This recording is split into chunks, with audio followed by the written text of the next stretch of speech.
बिस्मिल्लाहिर्रहमानिर्रहीम। Hello students, मैं आपका टीचर काशिफ रज़ा। आज हम बीएससी ऑर्गेनिक केमिस्ट्री के एसिड बेस कंसेप्ट के चैप्टर को स्टडी करने जा रहे हैं। ये हमारा बीएससी इनऑर्गेनिक का पहला लेक्चर होगा, जिसमें हम एसिड और बेस के बारे में डिफरेंट थ्योरीज़ को स्टडी करेंगे। आर्हीनस कंसेप्ट को पढ़ेंगे, आर्हीनस कंसेप्ट के एडवांटेज को पढ़ेंगे और उसके बाद आर्हीनस कंसेप्ट की लिमिटेशंस को जो है वो डिस्कस करेंगे। तो एसिड और बेस के बारे में मुख्तलिफ़ औकात में मुख्तलिफ़ थ्योरीज़ जो हैं वो आती रहीं और वक्त के आने के साथ साथ, वक्त के गुज़रने के साथ साथ वो थ्योरीज़ जो हैं वो फेल होती गई। यानी कि कोई भी एक सिंगल थ्योरी ऐसी नहीं है जो तमाम एसिड और बेसिस के करैक्टर को अच्छी तरह एक्सप्लेन कर सके। तो हमें डिफरेंट थ्योरीज़ का जो है वो सहारा लेना पड़ता है। तो सबसे पहले एसिड और बेस के कंसेप्ट को दिया बॉयल्स ने। बॉयल्स ने एसिड के बारे में कहा कि कोई भी ऐसी स्पीशी के जिसका या कोई ऐसा सब्सटेंस जिसके सॉल्यूशन में अगर ब्लू लिटमस पेपर को रखा जाए, डाला जाए और वो उसको रेड कर दे तो वो क्या होगा? एसिड होगा। ठीक है, यानी कि बॉयल ने क्या कहा कि एसिड जो है वो ऐसा सब्सटेंस होता है जो जिसका सॉल्यूशन जो है वो ब्लू लिटमस पेपर को रेड कर दे। यानी कि उसका हम ऐसा सब्सटेंस हो कि जिसका हम सॉल्यूशन बनाएं और उसके अंदर जो है वो हम ब्लू लिटमस पेपर को डिप करें। अगर ब्लू लिटमस पेपर जो है वो रेड हो जाए वो कहलाएगा क्या? वो एसिड कहलाएगा। ठीक है, यानी कि ऐसा सॉल्यूशन, सब्सटेंस का ऐसा सॉल्यूशन जो ब्लू लिटमस पेपर को रेड कर दे वो क्या होगा? एसिड होगा। ये कंसेप्ट किसने दिया? ये बॉयल्स ने जो है वो कंसेप्ट दिया। तो सबसे पहला कंसेप्ट हो गया बॉयल का। फिर उसने कहा ये जो सॉल्यूशन होगा जो हमने तैयार किया है इसके अंदर टेंडेंसी होगी कि ये बेस को न्यूट्रलाइज कर देगा।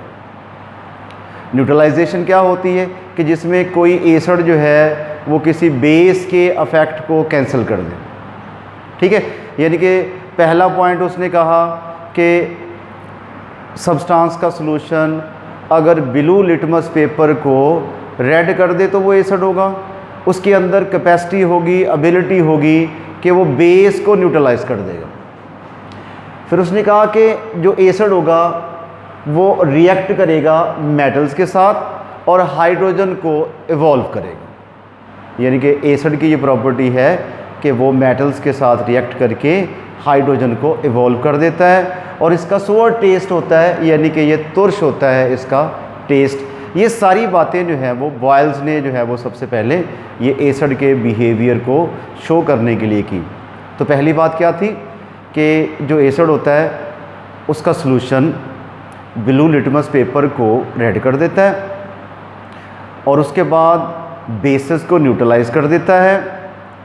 और तीसरी बात उसने कही कि उसका जो सॉल्यूशन होता है वो मेटल्स के साथ रिएक्शन करके उसमें से अपने आप में से हाइड्रोजन गैस को इवॉल्व करता है। तो ये कंसेप्ट दिया बॉयल ने। उसके बाद बेस के बारे में ये कंसेप्ट आया कि बेस ऐसे सब्सटेंसेस होते हैं जिनका सॉल्यूशन जो है वो रेड लिटमस पेपर को ब्लू कर दे। यानी कि एसिड का उलट, रेड को अगर ब्लू कर दें और एसिड्स को न्यूट्रलाइज कर दें और इनका टेस्ट जो होता है वो बीटर होता है, कड़वा होता है और उसके बाद ही इनका सोपी टच होता है। ये प्रॉपर्टीज़ डिस्कस की गई फर्स्टली बेस के बारे में। तो ये कंसेप्ट जो है वो ज़्यादा यानी कि ऑथेंटिक नहीं था। बहुत सारे कंपाउंड्स ऐसे थे जिनके अंदर ये प्रॉपर्टीज़ मौजूद नहीं थी, लेकिन वो फिर भी उनके अंदर एसिडिक और बेसिक बिहेवियर जो है वो मौजूद था। उसके बाद लिवाइजर्स था, एक साइंटिस्ट लिवाइजे, उसने कहा कि तमाम ऐसे कंपाउंड्स, तमाम ऐसे सब्सटेंसेस जिनके अंदर ऑक्सीजन मौजूद हो वो एसिड होते हैं। इनके तमाम ऐसे सब्सटेंसेस जिनके अंदर ऑक्सीजन हो वो क्या होते हैं, एसिड होते हैं। तो ये कंसेप्ट भी गलत हो गया, क्योंकि बहुत सारी स्पीशीज़ ऐसी थी कि जिनमें ऑक्सीजन था ही नहीं, लेकिन वो एसिडिक बिहेवियर थे। मसलन देखें, आपके पास HCl है, HCl, इसके अंदर ऑक्सीजन मौजूद नहीं है लेकिन ये एसिड है। H2S है, हाइड्रोजन सल्फाइड, इसके अंदर जो है वो ऑक्सीजन नहीं है लेकिन ये एसिड के नेचर है, एसिड है। इसी तरह कैल्शियम ऑक्साइड हो गया, पोटाशियम सुपर ऑक्साइड हो गया, इनके अंदर ऑक्सीजन मौजूद है लेकिन ये एसिड नहीं है, बेस है। यानी कि लिवाइजे का जो कंसेप्ट था कि compounds containing oxygen are acidic in nature, वो भी गलत हो गया कि कुछ ऐसे एसिड थे जिनमें ऑक्सीजन नहीं था लेकिन वो एसिडिक इन नेचर थे। लेकिन कुछ ऐसे कंपाउंड्स हैं जैसा कि कैल्शियम ऑक्साइड हो गया, पोटाशियम सुपर ऑक्साइड हो गया, इनके अंदर ऑक्सीजन मौजूद है लेकिन ये एसिडिक नहीं बल्कि बेसिक इन नेचर है। तो लिवाइजे का कंसेप्ट भी जो है वो गलत हो गया। उसके बाद आर्हीनस एक साइंटिस्ट था, उसने कंसेप्ट दिया एसिड और बेस के बारे में। ये थोड़ा डिटेल में था, बॉयल्स और लिवाइजे के कंसेप्ट से थोड़ा सा हट के था और डिटेल में था। इसने कहा कि एसिड्स वो स्पीशीज़ होती हैं जिनके अंदर एक्वस मीडियम में H पॉजिटिव आयन डोनेट करने की टेंडेंसी होती है। आर्हीनस ने कहा कि एसिड्स जो हैं ये ऐसी स्पीशीज़ होती हैं जिनके अंदर एक्वस मीडियम में H पॉजिटिव आयन जनरेट करने की टेंडेंसी होती है। मसलन HCl है, इसको अगर हम पानी में डालें तो ये क्या करेगा, डिसोसिएट हो जाएगा into H positive ion and Cl negative ion. यहाँ पे नाइट्रिक एसिड है, इसको अगर हम पानी में डिज़ोल्व करें तो ये जनरेट करेगा H पॉजिटिव आयन और NO3 आयन, नाइट्रेट आयन। अब देखें, इस HCl ने और नाइट्रेट आयन ने एक्वस मीडियम में H पॉजिटिव आयन डोनेट कर दिए हैं, लिहाजा ये क्या होंगे, ये एसिड्स होंगे। अकॉर्डिंग टू आर्हीनस कंसेप्ट कि वो ऐसी कोई भी स्पीशी, ऐसा कोई भी कंपाउंड जिसमें एक्वस मीडियम में H पॉजिटिव आयन डोनेट करने की टेंडेंसी हो, वो क्या होते हैं, वो एसिड्स होते हैं। और इसके मुताबिक बेस जो है वो ऐसे कंपाउंड्स होते हैं जिनके अंदर एक्वस मीडियम में OH नेगेटिव आयन जनरेट करने की टेंडेंसी हो।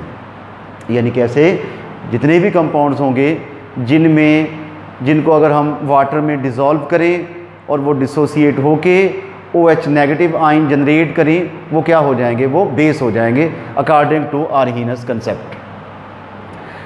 अच्छा, इस कंसेप्ट के एडवांटेज क्या होंगे कि इस कंसेप्ट से हमें हीट ऑफ न्यूट्रलाइजेशन जो है उसका चला पता कि heat of neutralization is due to the combination of H positive ion from the acid and OH negative ion from the base.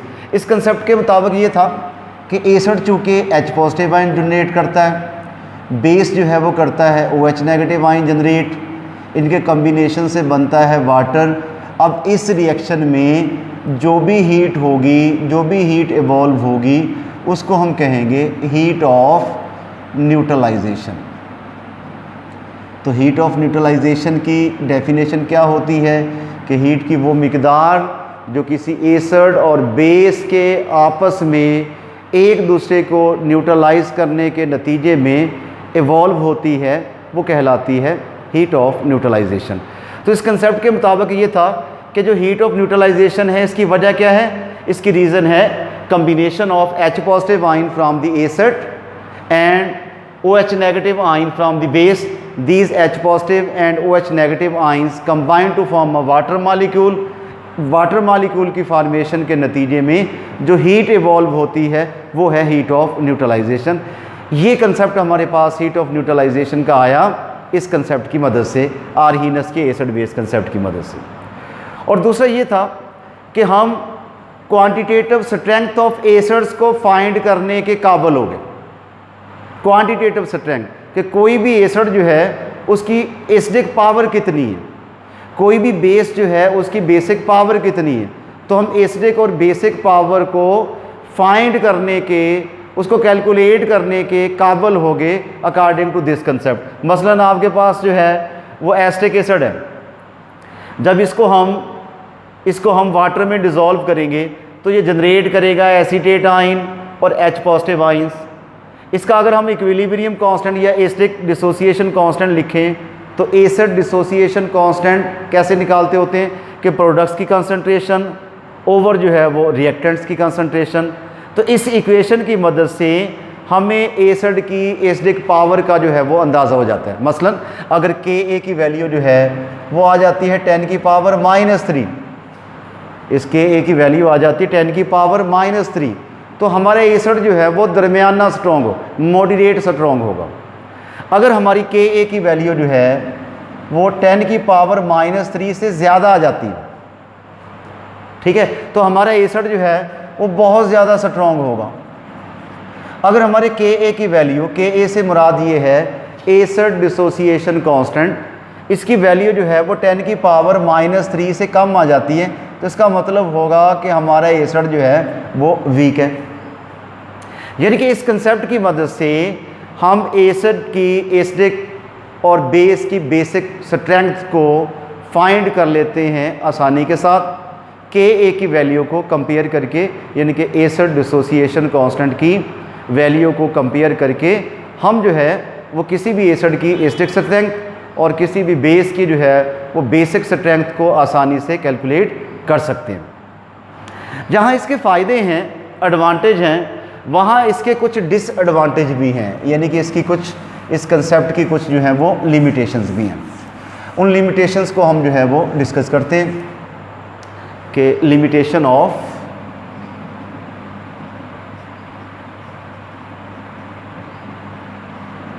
आर्हीनस concept. कि आर्हीनस कंसेप्ट की लिमिटेशन क्या है। मसलन देखें, नहीं आपके पास HCl है, ये पार्शियल नेगेटिव और ये पार्शियल पॉजिटिव, ये एक पोलर मॉलिक्यूल है। ये वाटर में तो डिज़ोल्व हो जाएगा आसानी के साथ, क्योंकि वाटर भी पोलर है, like dissolve like, polar polar में हल होता है और नॉन पोलर नॉन पोलर में हल होता है।